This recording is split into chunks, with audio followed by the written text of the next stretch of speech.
La tristesse d'une rédaction vide. Personne sur le plateau, ni derrière les caméras. Depuis une semaine, la RTVS 1 n'émet plus. Les journalistes sont au chômage technique. L'affaire commence à faire grand bruit, car la chaîne appartient à l'ancien Premier ministre Adolphe Musito, membre de l'Amouka. L'émission spéciale L'Amouka, d'ailleurs, est l'un des moments phares de sa programmation. Le président Tshisekedi a même réagi à la fermeture lors d'un de ses voyages, mardi dernier.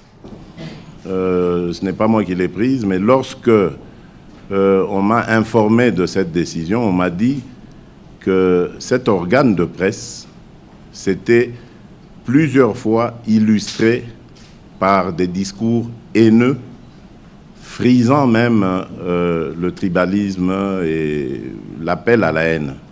Et on m'a dit que la justice allait être saisie. Donc si la justice sera saisie pour cela, qu'on la laisse faire son travail. Les journalistes ont donc marché sur Kinshasa ce samedi. Alors certes, ils ne sont pas nombreux.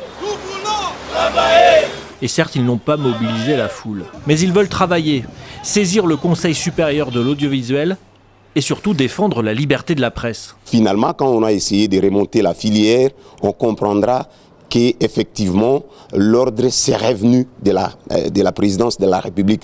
Lorsqu'on parle du tribalisme, est-ce que s'il y a des gens qui contredisent le pouvoir de l'actuel chef de l'État, donc au Congo, contredire le pouvoir de l'actuel chef de l'État signifie le tribalisme? C'est la première fois depuis que Tshisekedi a accédé au pouvoir qu'une chaîne est fermée en RDC. Journalistes en danger et Reporters sans frontières réclament eux aussi la réouverture et parlent de censure.